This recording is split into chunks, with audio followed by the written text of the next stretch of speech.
This podcast is sponsored by nobody. Hey dudes, welcome to Splat from the Past, the only 80s themed horror sci-fi show where things can get totally radical. Now today I will be welcoming character actor Eric Boles. Eric played the Army Corporal in The Way We Were, celebrating its 50th anniversary this year. He was in a lot of great stuff. He was in a couple obscure horror films. The Night God Screamed, Dr. Death, Seeker of Souls, The Great Texas Dynamite Chase, directed by another guest of mine, Michael Pressman. He guest starred on I Dream of Jeannie, Wonder Woman, SWAT. He was in America-thons. He'll be my fourth guest from that movie. He was in Cutting Class with my good friend Jill Sholin, Chud 2, Bud the Chud, Night of the Cyclone, Dead Air, directed by his brother-in-law Fred Walton, and it's going to be a great conversation today. His father, Jim Boles, was on like every TV Western back in the day and so many different crime shows. It's going to be a great conversation. I love talking to people whose parents came from old Hollywood and talking to people who got to be there at the tail end. Also, rest in peace, Bert I. Gordon, a pioneering auteur of creature features in grindhouse cinema, made classics such as The Amazing Colossal Man, Village of the Giants, The Food of the Gods, The Coming, which I chronicled recently, just to name a few. Now there's only 3 creature feature pioneers left: Roger Corman, Bill Greffy, who I've talked to, and Jack Hill, who I'm trying to talk to. Rest in peace, Bert. And also rest in peace, my friend April Tingley, who I knew from my bar days. She battled cancer for 2 years and passed, and I found out yesterday. I'm so devastated. Much love to her husband, Steve. I'm so sorry for your loss. So yeah, here is my interview with Eric Boles. Hey Eric, welcome to the show. How are you today? I'm terrific. I was waiting for your call. Yes. I'm in Santa Monica. It's a very pretty day. The sun is shining, and what can I say? And I got an old dog here I've had for 14 years, and it's good to see him. So, how are you? Good. I have nothing but snow over here. Well, it was snowing when I was in Portland. I was in Portland a couple of days ago, so. Nice. This is such a great honor. Thank you for taking the time today. I'm thrilled. So going back in time, I know that your dad was the character actor Jim Boles. I used to see him on like every Western and old like crime show from back in the day. And I know that your mother was Athena Lorde. I can imagine that you gravitated toward acting early on in your childhood because of them.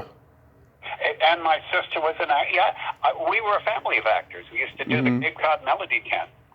And my mother was a voice actor. She dubbed every huge movie to come to America. She dubbed La Strada and God Created Woman and Two Women. Yeah. And her most famous one, I guess, was a film called Mothra, where she was a little boy in it about the moth that turns into a butterfly. Yeah. But she did tons of movies, Diabolique, and had a very good career. Yeah, I remember she was the old lady in The Mechanic. Yeah. Yeah. And she had a good time with Michael Winner, who was not a very pleasant man. I did a movie with him. Across the board, I've heard nothing but negative things about Michael Winner. Yeah, he was a person who screamed at everybody. Yeah. But then I knew people who knew him and said, "Oh, it's all an act. He's a really nice man." I didn't experience that. Yeah. I worked on Death Wish 2 with him, and what can I tell you? Right.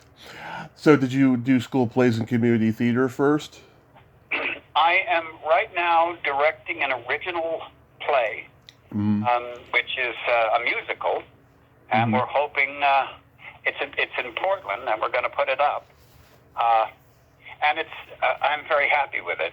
We were going to open it before COVID, and then COVID hit, and we had to cancel. Oh. And they turned it into a musical, and the person who wrote the music is great. He's a conductor. He was a conductor in Texas. It's a really good show, so I'm excited about it. It's a comedy, and that's my specialty is comedy. Right. So that's where you began. well, I began doing musical theater. Right. I did Annie Get Your Gun, and I did Fanny. I did Fanny with an actress named Carol Cook.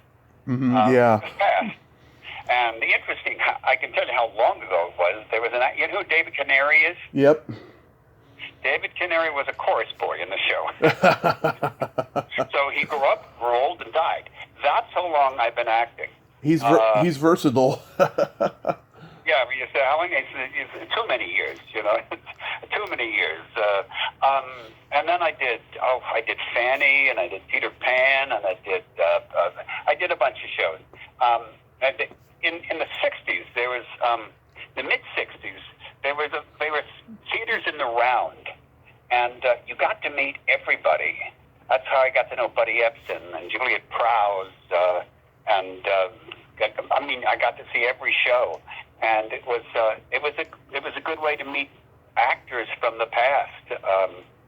Had a great time, and that's where I met Tanya Lamani, the belly dancer. Yeah, she's great. We did Fanny together with Walter Slezak, and I was 12.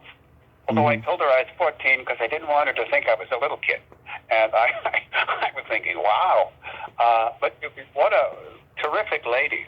Had a lot of fun with her. Nice. So according to IMDb, you were on I Dream of Jeannie as young Tony. Was that just a standard audition you got? I had been a has-been child actor. It's funny, my first TV show was My Three Sons, and it's not on IMDb. Huh. And it annoys me, you know, because it was a special show. It was called The Teenagers, and it was Chip's first date.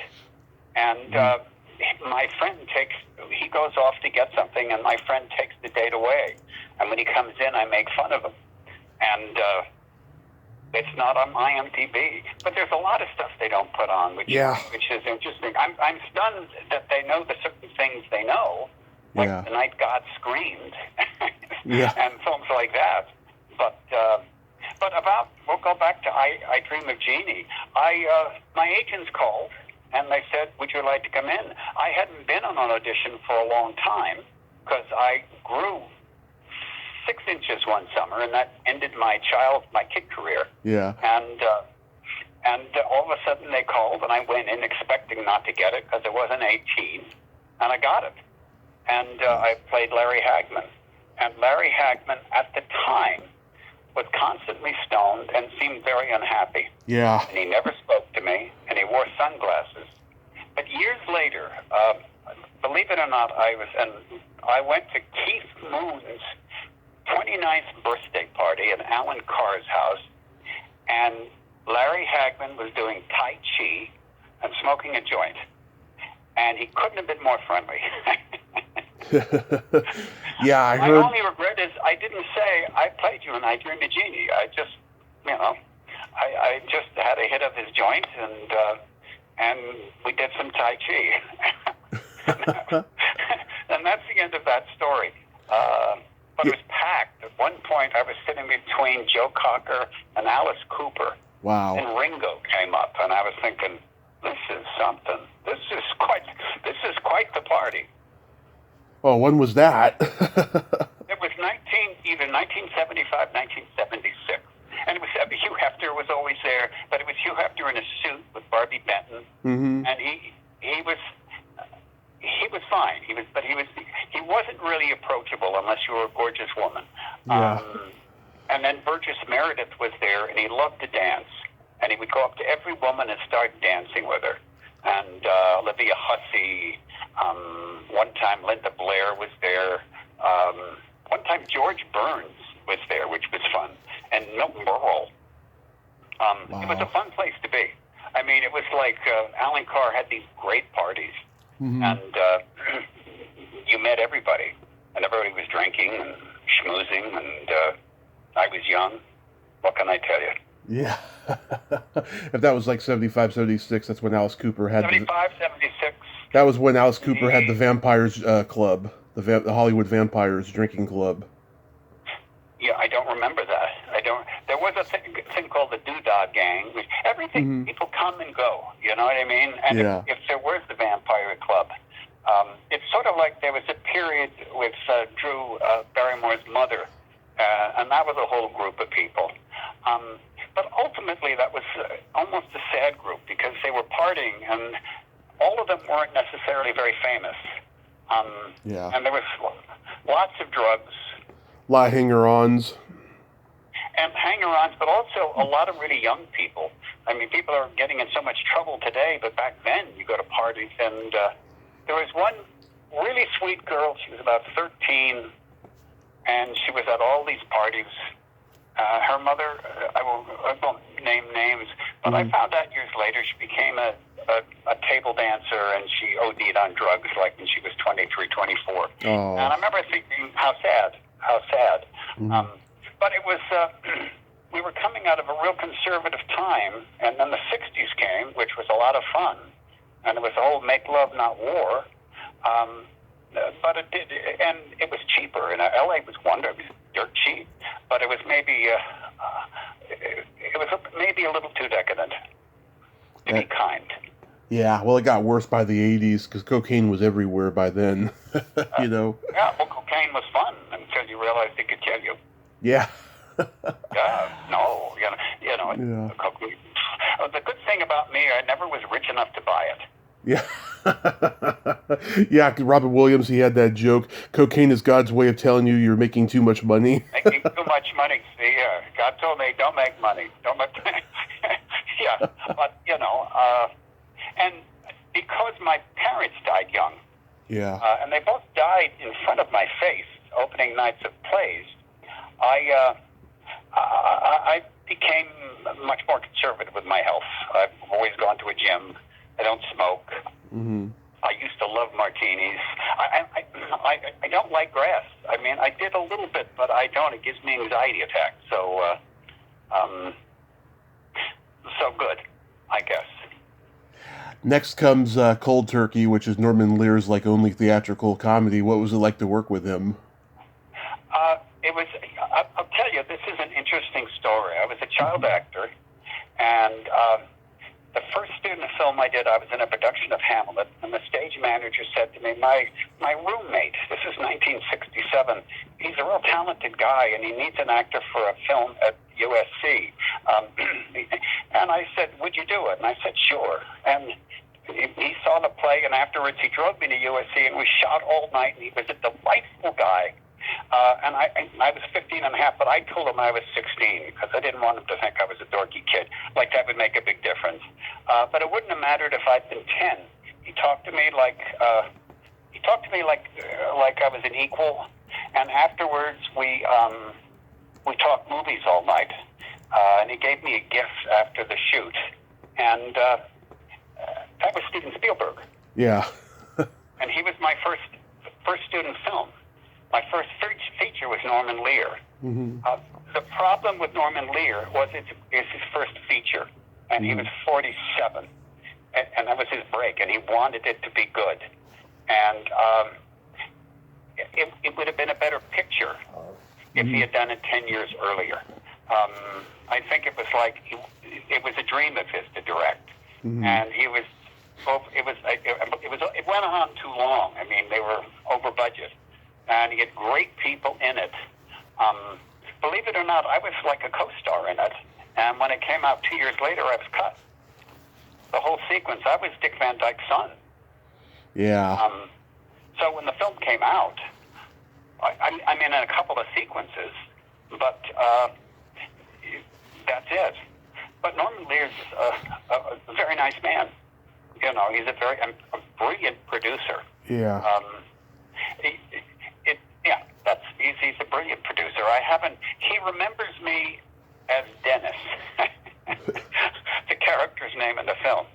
You know, someone will say, you know, he played Dick Van Dyke, somebody go, oh, yes, Dennis. Oh, I'm sorry I cut him, you know. Yeah. But I'm used to that. I did a film, I cast movies, and one of the films I cast was Brad Pitt's first leading role in a picture, Cutting Class. Oh, yeah. And I was going to use another actor, and all of a sudden, Brad Pitt walks in, and I literally thought, have I been looking in the wrong direction? Are there other people like this? And no, there weren't. It was like, wow. Mm-hmm. He had everything. He was charming. He was incredibly handsome. He was improvisational. All the women were falling all over. He was doing, and on the film, he was terrific. And that was a film where I was the adversary, and 9 of my scenes were cut. And it's a shame. They left in a lot of Roddy McDowell, which did nothing to move the film along. But Brad Pitt was a terrific guy, and I bet he still is. I bet he's... yeah, I heard he is. And he can't age better than that. Absolutely. Unless, of course, you're Jane Fonda. Yeah. But Jane's had a lot of work done. I don't think Brad's had any work done. No, he was a real sweet kid. I liked him a lot. Yeah. You're my second guest from The Night God Screamed. I talked to Gary Morgan last year. But we didn't talk about this one because it was late at night and I didn't want to keep him on longer than 45 minutes. But I've seen this movie. What part did you do in The Night God Screamed? Let me look up his character's name real quick. Yeah. You gotta understand, I shot that in 1971. So. Yeah. In Topanga Canyon. His name was Jimmy Coogan in that. Okay. It was Carlin Lasky. Mm-hmm. And we shot in Topanga Canyon, and I wore overalls, and my hair was kind of long, and I drowned the girl in the water christening. I drowned her, and I had a lot of fun. And then I started getting a cold, and in the courtroom, when Manson goes to prison, there's a lot of history to this. When Manson goes to prison, it was air conditioned. And when I was done shooting that movie, I had one of the worst colds of my life. Yeah. But before I went, I knew a woman who hung out at the Spawn Ranch, and she took me. She took me to this place very close to the ranch where a lot of the family was. And right. I remember I brought a bottle of Red Mountain wine, Velveeta cheese, and sourdough bread. Wow. And we sat around and talked. And I remember while I was there, I was thinking, what am I doing here? I mean, I thought this is probably pretty stupid. But they drank the wine, ate the Velveeta cheese, and it's one of the stupid things you do when you're young. Yeah. And I've told this before, but after Night of the Living Dead came out in 1968, a lot of filmmakers thought that movie was such a hard act to follow, and they couldn't figure out what direction horror was going to go into until The Exorcist and Texas Chainsaw Massacre. So in that time, everyone was trying to do like a hippie cult Charles Manson type story, and this was one of several, I can tell you. And this was before Charles Manson, Night of the Living Dead. That's what I mean. Yeah. When my parents, my godfather was a guy named Alan Novak, and he lived in Pittsburgh. He was an actor, and he called my parents and said, "There's this girl. She wants to be an actress. She's coming out to L.A. Do you think you could put her up and help her find a place?" And she came out, and she loved Julie Andrews. Yep. She sounded like Julie Andrews with a little bit of an English accent, but she was from Pittsburgh. And she looked a little like Julie Andrews, but more like Carol Burnett. And she was very talented, and she was in LA for 2 years. And anyway, she got her heart broken, and she was sad, and she went back to Pittsburgh feeling lost, and she wrote us a letter saying that she married her high school sweetheart, and she was doing this little science fiction film. And that's Night of the Living Dead, and that's Judy O'Day. Yeah, a great lady. She's been on, and I've met her at the convention. She's a great lady. Yeah, but she was just a sweet kid, and we called her Judy. The last I saw her years later, and it was now Judith. Yes. But who would have guessed? She hit the jackpot. She sure did. Yeah. So the way we were, was that a standard audition for you? I went in. Mm-hmm.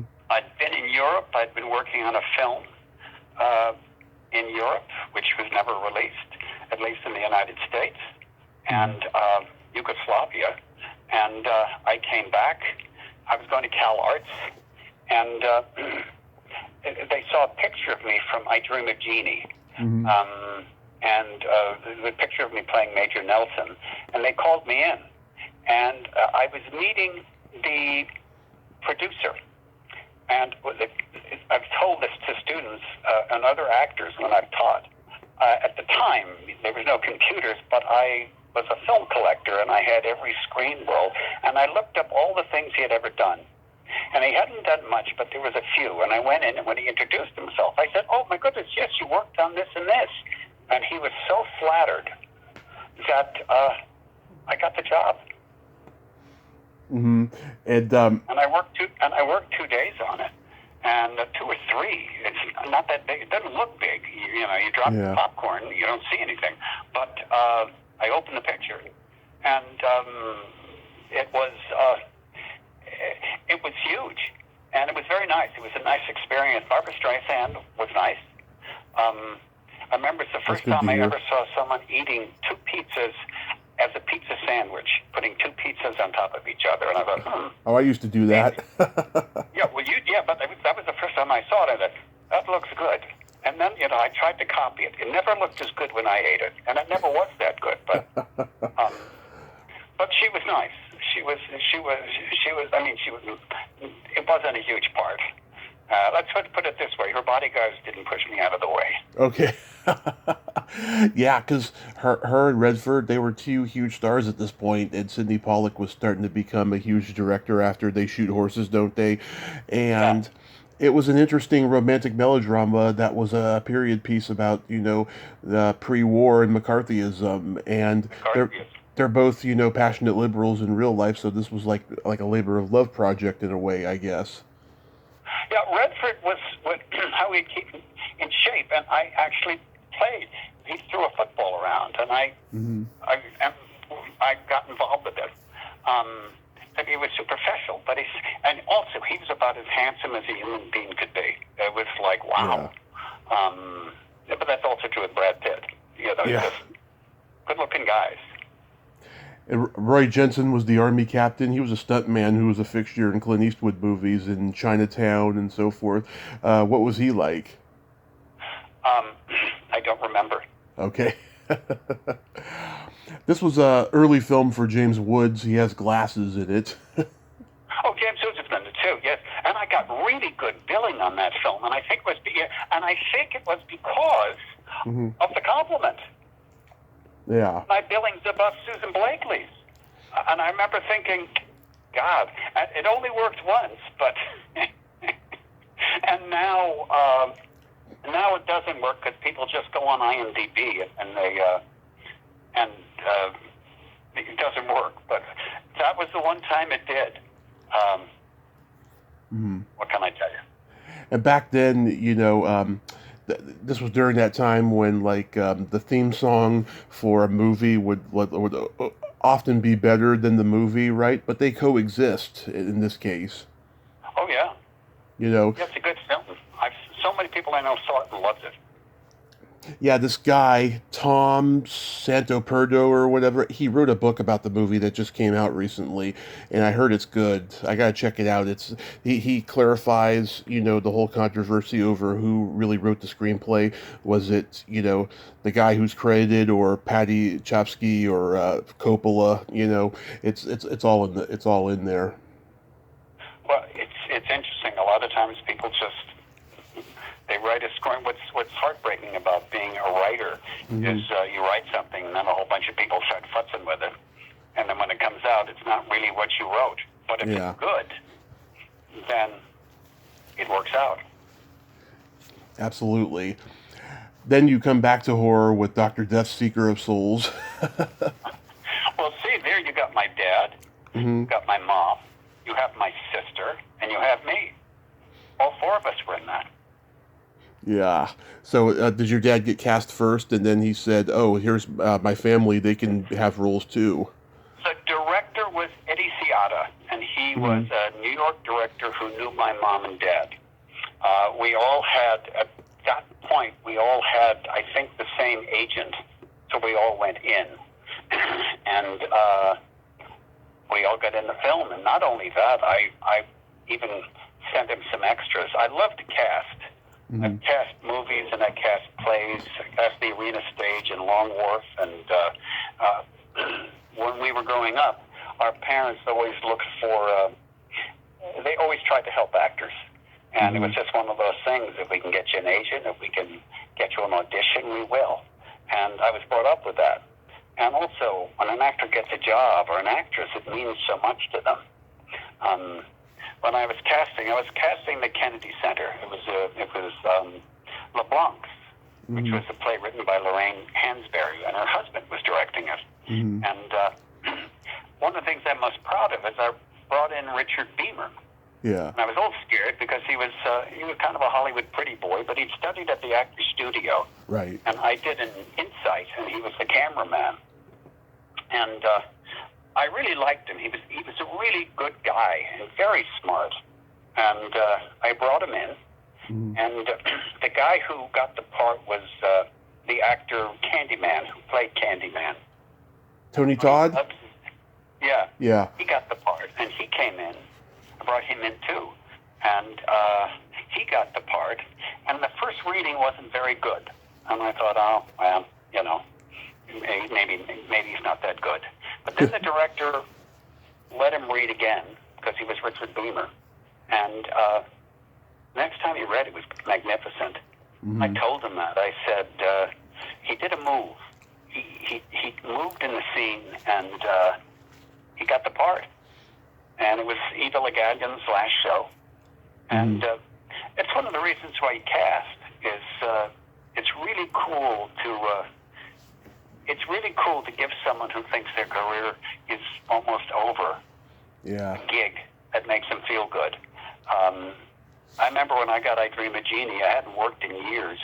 And I was auditioning at the Taper. I got the part, and I almost exploded with joy inside me. If it gave me that much joy, to give anyone else joy is really nice. Absolutely. Did you get to share a scene with Mr. Goodwrench?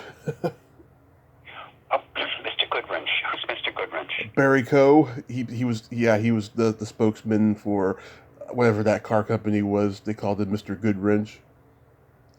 He's in Dr. Death. Oh, yes.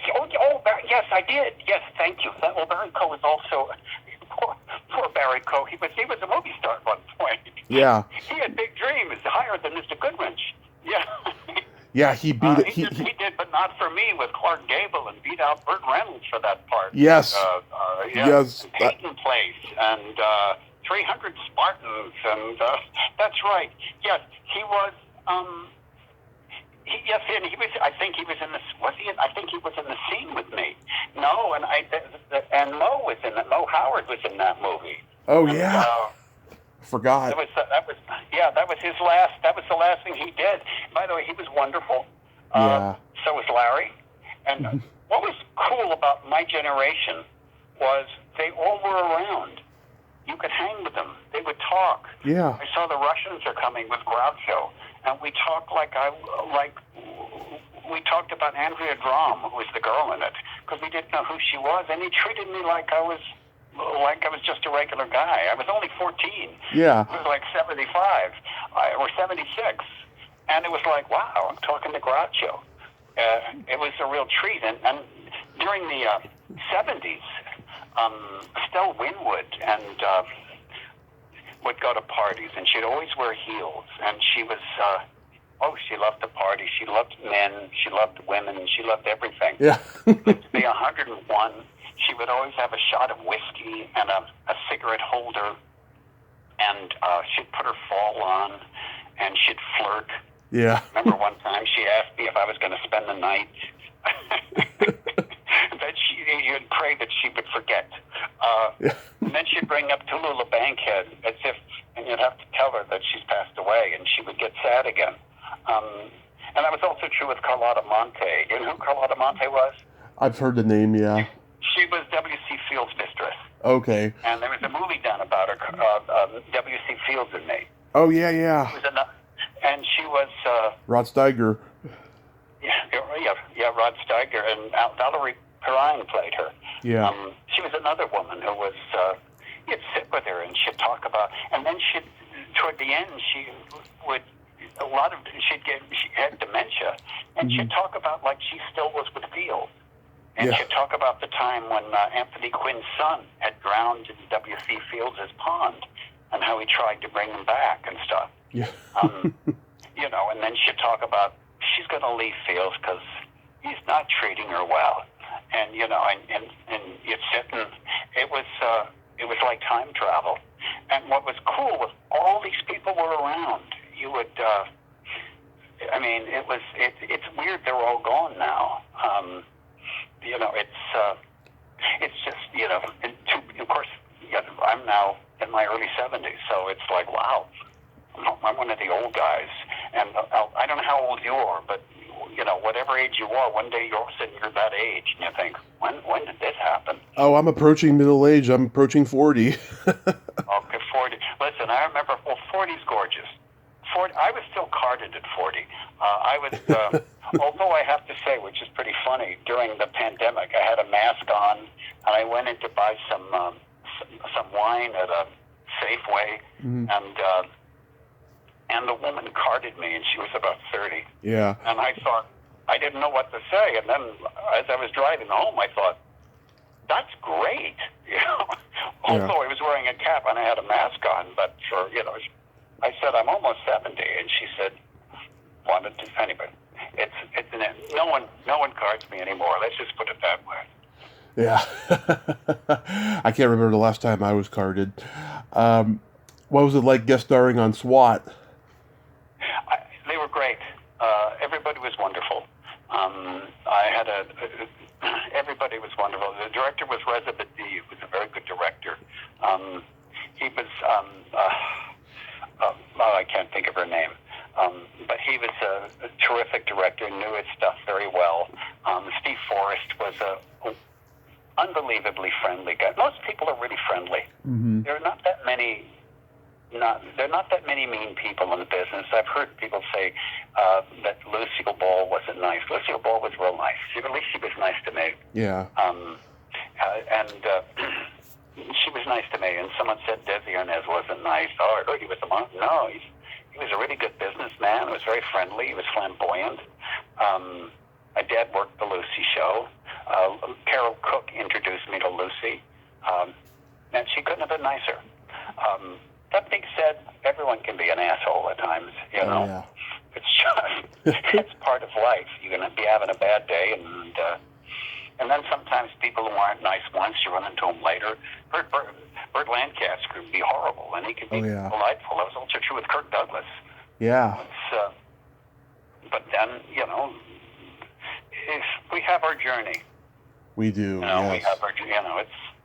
I tell you who's one of the nicest people in the world is Lynn Stewart. I love Lynn, one of my favorite people in the world. Well, that's true with everyone. And I've known Lynn. I've known Louis since we were in the Groundlings together. And she's lovely. The world's a better place with her in it. She's generous, she's kind, she's funny. Mm-hmm. We did lots of improv. I started a different improv group after I left the Groundlings, and she was in them with me. And I had a blast. Her and Kip King. I don't know who Kip was. Yeah, Chris Kattan's father. Chris Kattan's dad. And Chris was like a kid. He'd come and watch. And a girl named Bridget Sienna. Yep, I know Bridget. Yeah. And Bill Steinkalner was directing it. And then Cynthia Seghetti took over the show. Oh, I wish I could have interviewed her. I really do. You would have loved it. She could really schmooze with the best of them. She was tough. She was like a drill sergeant when she'd direct you. I mean, you got the job done. I like Cynthia a lot. I'm glad I got to hang with her toward the end of her life. She was a good woman. She directed 2 shows that I produced, and the shows were quite good. And she also brought in really good people. And then and Tracy Newman directed. Yep, I know Tracy. Tracy's lovely. I Tracy's lovely. I love them all. I did my first improv show with her sister, Lorraine. Yeah. And Paul Rubens. Yep. We did our first improv show together. Did you know Terry Bolo? Yes, I knew her too. Yes, it's funny. There's a real bond with a lot of my Groundling friends when we see each other. It's yeah. It was a tough group to be in. Yeah. But a real bond. And Phil Hartman was he was a genius. Oh yeah. I mean, he was amazing. One of my parents' best friends was Jonathan Winters, and I got to know him very, very well. And I was doing comedy, and he always was real supportive. And we'd have long conversations of life, and then all of a sudden he'd go off, and he would be brilliantly funny. The difference between Winters and someone like Phil Hartman, Phil Hartman was always controlled, but you'd wonder how he could just constantly do it over and over and over again. He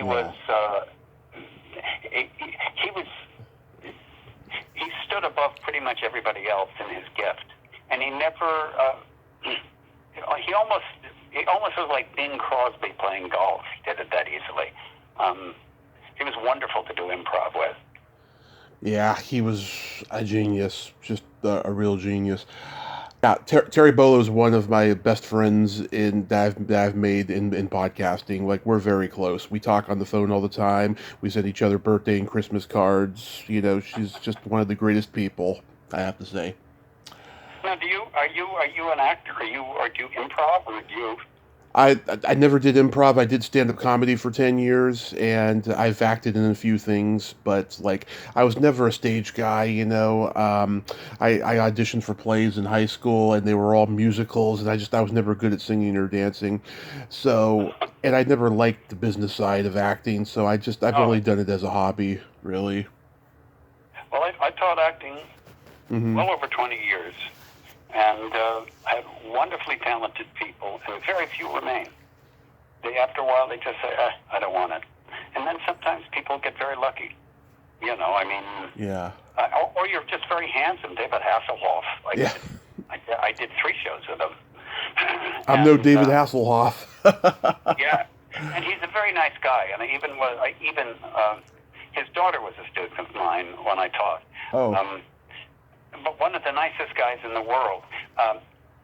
He loves attention. I don't think, you know, he would never run from the paparazzi or a fan. Yeah. And he came to some plays that I did, and he met my students, and it meant the world to them. You know, he's got a big heart. He's a good guy. And we were doing a show called Ubu. Yeah. And it's an Alfred Jarre play, and it was late at night, and I really didn't know him, and I was looking at him, and I was thinking, there's nothing wrong with this guy's face.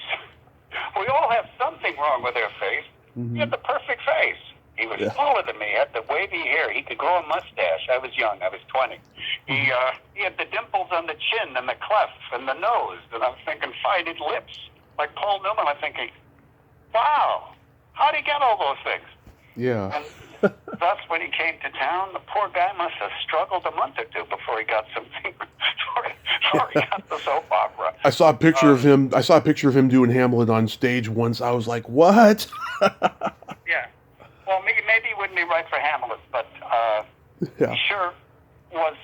I mean, and you know, and everyone thought, well, you're lucky you got the soap, and then he got the car, and then he got, you know, and so God bless him, you know, I mean, good for him. I remember he did a show, we were at Cal, when he was at Cal Arts, he did a show, and it was, Paul Rubens was in the show, and Katie Seagal. It was star-packed, you know, if you put all those 3 in a show now, it would make a whole bunch of money. You're my second guest from the Great Texas Dynamite Chase. I talked to Mike Pressman a couple of years ago. He told me the only thing significant he remembered was that it took like a year to get money to make the movie, and that was about it. What was your experience like on it? Well, it was $200,000. It was Roger Corman, Hmm. David Irving, who's, do you know who David Irving is? I've heard the name. David Irving is Amy Irving's older brother. Oh, okay. Also Jules Irving and Priscilla Pointer's son, oldest Right. son. And he went to Cal Arts, and he did great student films, and he started this company with Michael Pressman. And he was going to produce, he was going to direct, and they were going to switch it around. Dynamite Chase was when I first started, I was casting it, Hmm. but they didn't have any money, and we brought in people. They brought in Jocelyn Jones, Henry Jones' daughter, and they needed a star. And Chris Pennick, who is in the film, I sent them. Right. Unfortunately, when they got the money, then they didn't need me anymore, and they got someone else. And Michael Pressman had offered me this part, and eventually I got it. And had a very good time. And Claudia Jennings couldn't have been nicer to me. I had a good time, and Johnny Crawford was what a sweet, nice guy he was. The last time and he was a real cowboy. Hmm. And the last time I saw him was there's a park by Beechwood Canyon, Hmm. and he had a girlfriend, and he literally was swinging the lasso around and jumping in and out of the lasso, and I was walking. I think he was showing off to her how he could do all this stuff, and he was like about 60, and he looked remarkably unchanged. He was in great shape. Right. And we spoke, and he couldn't have been nicer. It was sad when I found out he got dementia and died. Yeah. Just a good guy, a real good guy. And you look at him in The Rifleman, he's a real talented kid. Oh, yeah. You know, I mean, it was real honest and talent, and he didn't take his fame for granted. He really enjoyed movies. Sad, you know. I'm at the age where I'm losing people. There was an actor named, you know who Brian Russell was at Disney?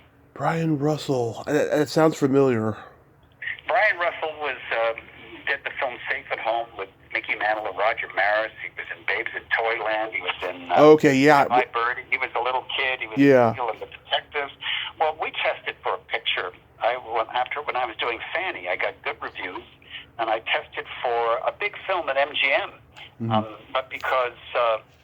But they wanted Jay North, but they liked me so much they had me test for this Indian boy dying on an elephant, and I got Sam Jaffe to work with me because he played Gunga Din, and you know he told me not to roll my eyes back and do all this stuff. I was acting up a storm, and I went in and I tested, and they really liked my test, but they ended up going to India and using a real Indian boy named Sashi Khan, and good for them.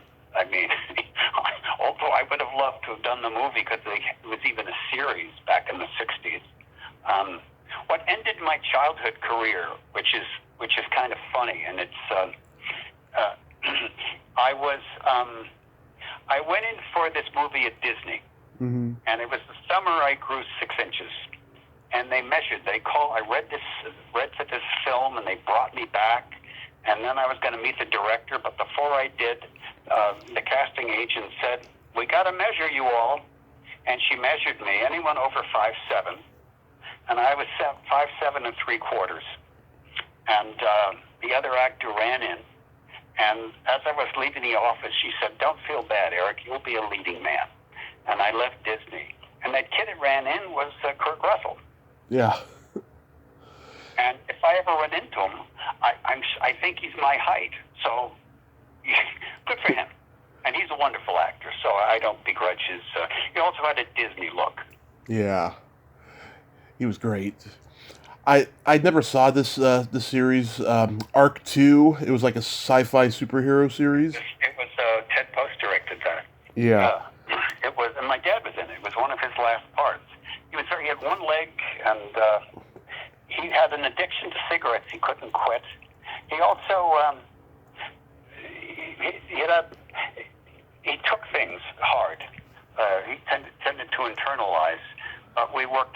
show together, and it was nice to work with him. It certainly wasn't a great show, but it was nice to work with my dad. And we did a few things. We worked on a Martin Sheen film called No Drums, No Bugles, and we did plays. Fanny, my father was in Fanny, and he was a very nice man. He loved acting more than anything, and he was born in 1914, so when he was acting, it was radio back in those days, in the 40s and 50s, and live TV. It was amazing.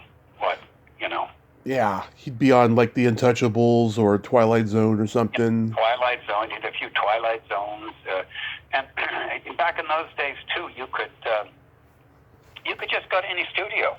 We'd go to studios together, and he'd just surf from set to set, and just talk and schmooze with people. Yeah, review studios at Universal or Desilu, Paramount, all those great studios. Yeah, and you got to meet everybody. It wasn't like it is today. There wasn't ego. First of all, actors didn't. Well, everyone gets big egos. Yeah. But it wasn't. You didn't make that much money. Yeah. So everyone could. Sports figures made good money, but when the season was over, they usually got jobs, and they lived good lives. They did commercials, but everyone could go to a ball game, and it brought people together. And now everything's a fortune. I'm in LA, and every time I go out, if I want to get a muffin and a cup of coffee, it's $20. I know, it's insane. It's insane. How was guest starring on Wonder Woman? It's an interesting story. I got that, and she was nice. Linda Carter. I worked with her sister Drusilla, and she knew my career, and I was thinking, and she was kind of like, why am I doing this? I should be doing other things. I'm thinking, you should probably be careful. You'd get fired. You're lucky to have a series. It was Deborah Winger. Mm-hmm. She was, good for her. She believed in herself. She was tough. She wanted to make sure I got close-ups. I liked her a lot, and there's certain people like Richard Dreyfuss and Deborah Winger. I studied with Strasberg, but I can't say I studied with him because I was terrified of him. Yeah. I never opened my mouth. Where Richard Dreyfuss just asked questions, and Strasberg would be horrible to him. And it was sort of, you got to have guts. You got to go in with a clear picture and not be scared, and just go for it. Robert Hayes. Robert Hayes was in that Wonder Woman episode. He's a great guy. I met him once. Yeah, I know Bob Hayes. He came to see me. I was in a production of Hamlet with Stacy Keach. Yeah. And he came with my friend. I had a friend named Tom Kopachi, and they came, and we all had lunch, and we spoke, and he had a nice career, and I liked Bob Hayes a lot. Yeah. He used to go up sometimes for the same part. Wonderful guy. I think he lost his house in the fires in Malibu or something. Really? Sadly, yeah, that's what I heard. You're my fourth guest from Americathon. I can imagine because of your improv training that you were doing at that time, that's how you got the part. Got it from the groundlings. We created the Valachi Brothers, and it was a bad tumbling act with Don Siegel and a guy named Bob Strom.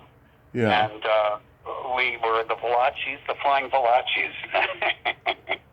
And we did it, and everybody laughed.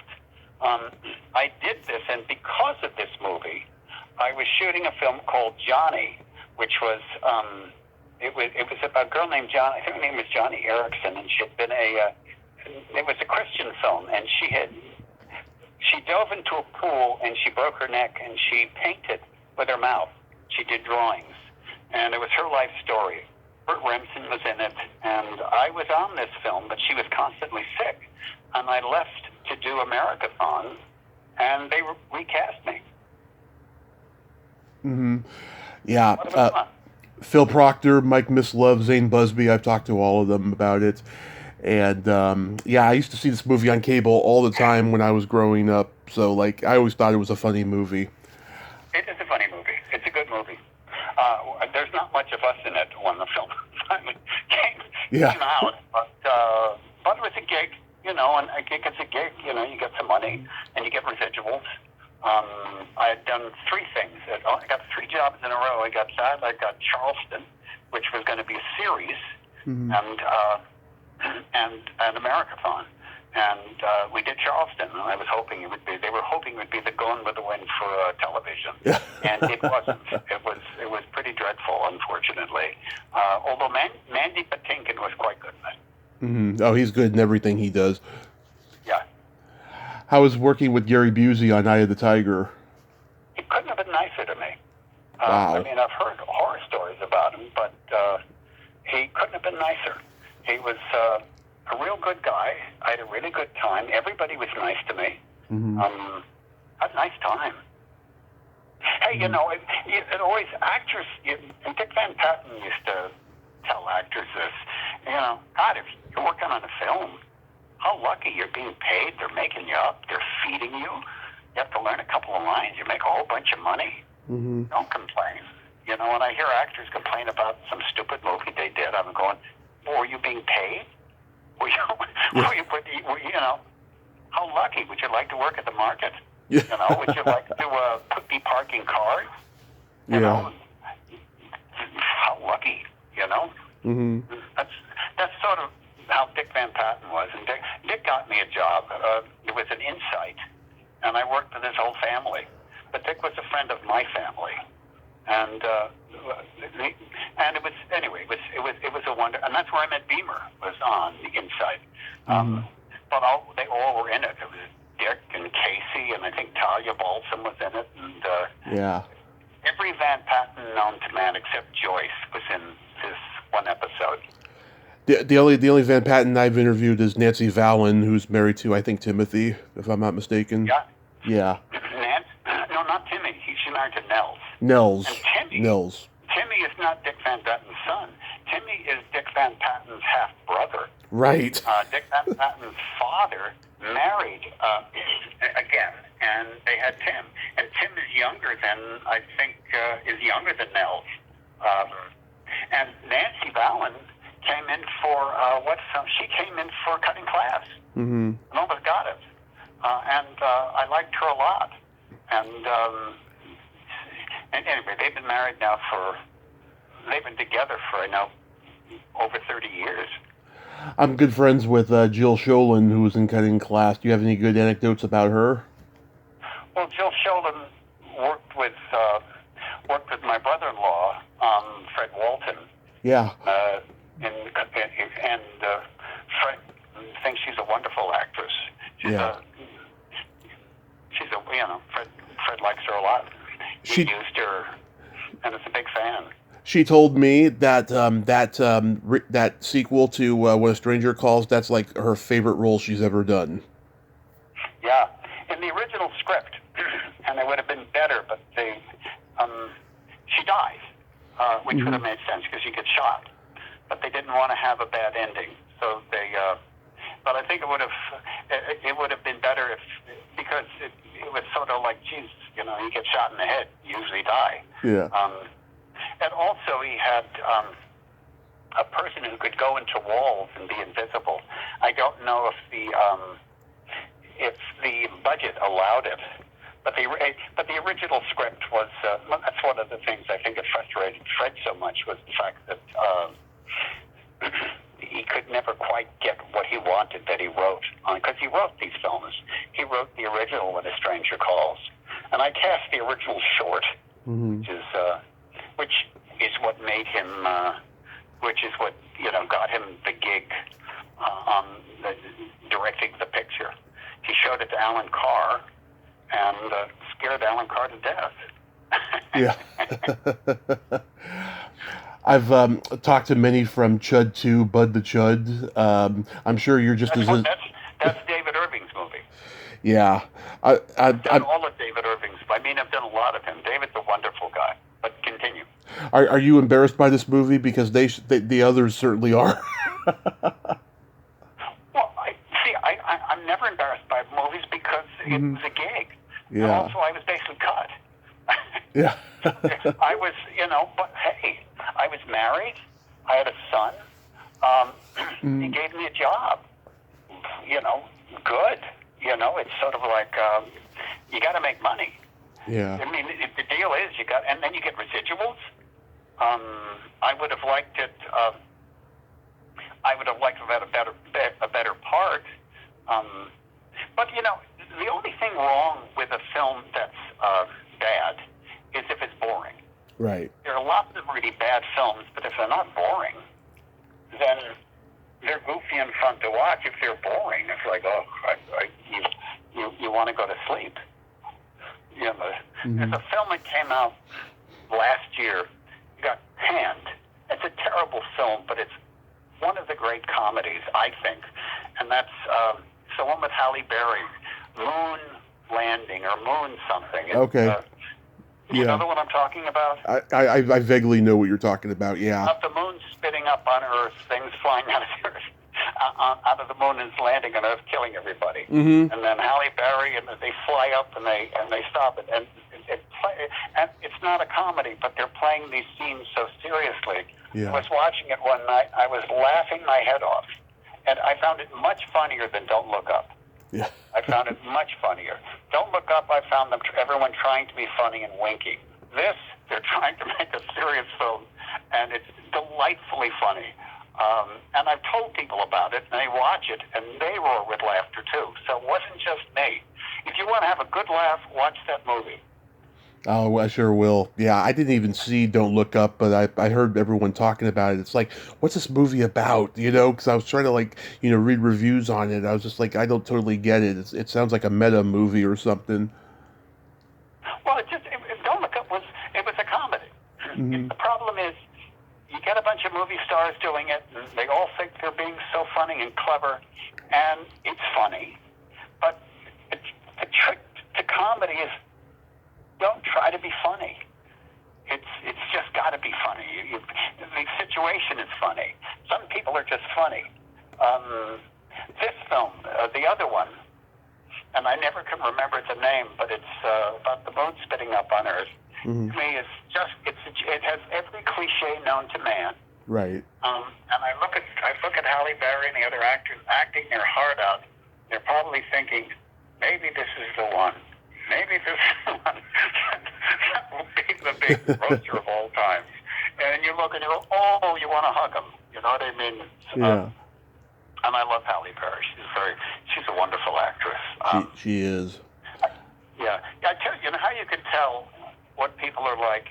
Watch if you ever watch that series, The Hot Wings, you can kind of tell what people are like. Because once they stick that burning thing in their mouth, I probably would like this person. Yeah. The real person comes out. Yeah. once their mouth is on fire. It's a good thing to watch before going to bed. You go to sleep with a smile on your face. It wasn't a whole movie. Anyway, what can I tell you? Night of the Cyclone, Chris Christopherson. That was fun. I had a much better part. Mm-hmm. David Irving, again, offered me the part, and and the producers didn't want me, and then they took the part away from me, and then they gave it back to me, and then and David Irving said, give the part back to him.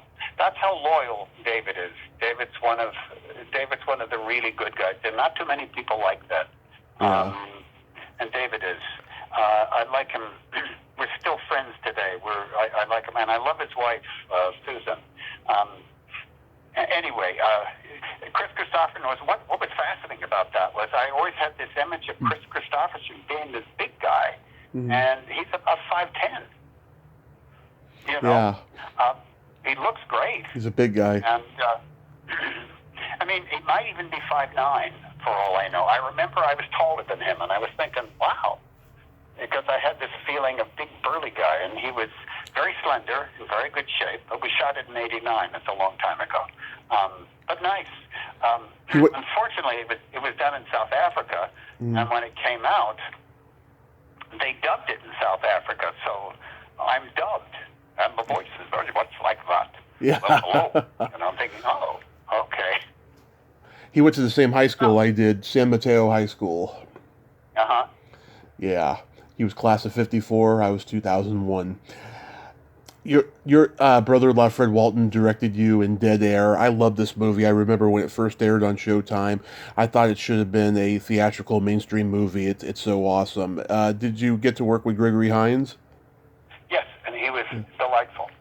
And Gregory Hines was very careful about his diet. Mm-hmm. He was, I guess he was addicted to cigarettes. I'm not quite sure, but I was stunned when he died so young. And he really made a point to come over to introduce himself to me. But he wanted to do that to everybody. And I had a small part. Really nice guy, really good guy, good sense of humor. Yeah. That's what I'm talking about. You know, there's some. Most people are nice. Gregory Hines, I remember fondly. Yeah, there needs to be a book or a documentary about him. He was just so underrated and so fantastic as a performer. Yeah, no, he was. Yeah, and he died so young. I remember. I think he was 56 or something, and it's like, what a shame. What a shame. So you mentioned the play that you're working on. Is there anything else that you got coming up?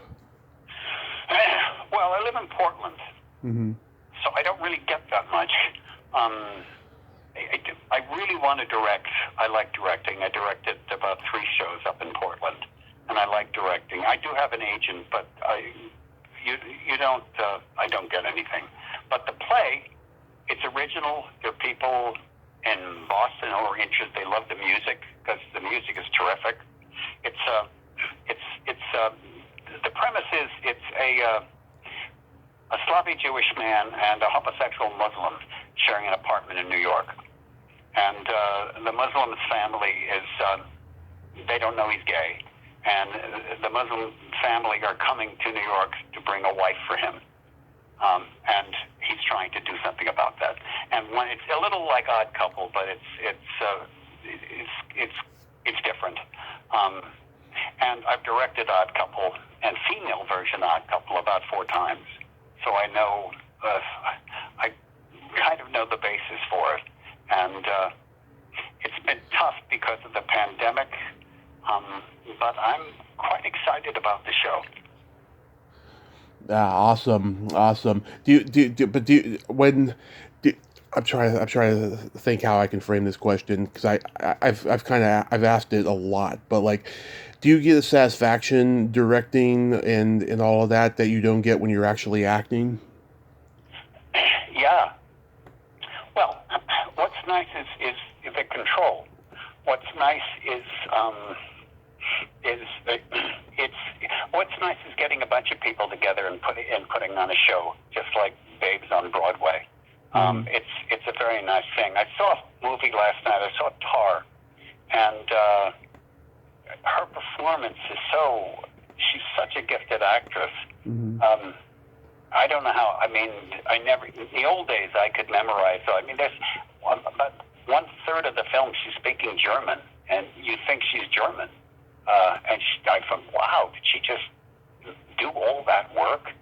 The film is okay. Her performance is just, wow. It's every now and then you get like a magnificent, something that just is magnificent, and that's what I noticed. So I don't miss. I wouldn't want to ever work that hard again. Let's put it that way. That's hard, you know, and to make it work and not look like an idiot, you know. And yeah. She does. It was a joy to see her working. Yeah. So yeah, my dad's lived up in Marysville, Washington, the last 10 years, so pretty close to Oregon. You know, he hates the weather over there. Do you ever get used to the weather there?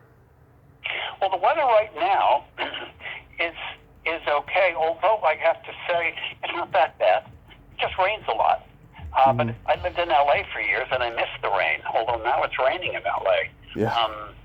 I regret selling my house in LA. I owned it outright, and I sold it, and then it went up like $700,000. So yeah. That's a huge regret. But Portland's nice. I have some family up there.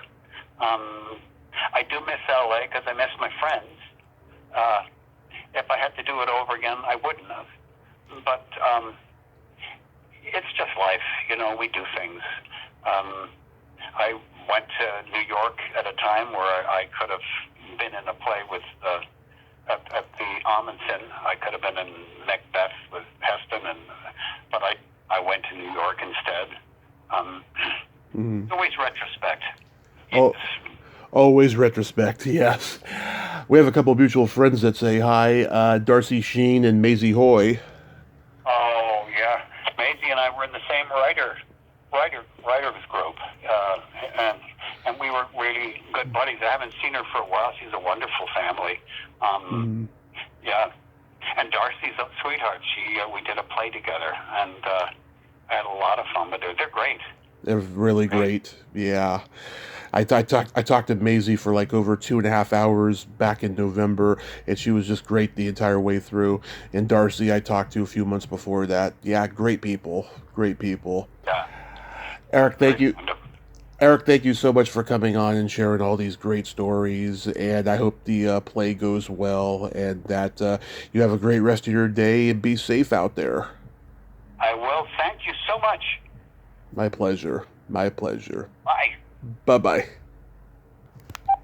Well, there you have it. Eric Boles. Ain't he a cool dude? Nice guy. A lot of great showbiz stories there. Wow, I didn't even realize he was a groundling. That is just fantastic. From now on, when I talk to actors, I should just look it up and see if they're a Groundling alumni, because I have found a couple of them, including Hillary Bean, who I didn't even get to talk about the Groundlings with, even though she was only there a short time, according to Terry Bolo. But nevertheless, it was a great talk today. Well, until next time, this is Tommy Throwback Kovac saying, there's no shame in living in the past, because the present sucks. Later, dudes.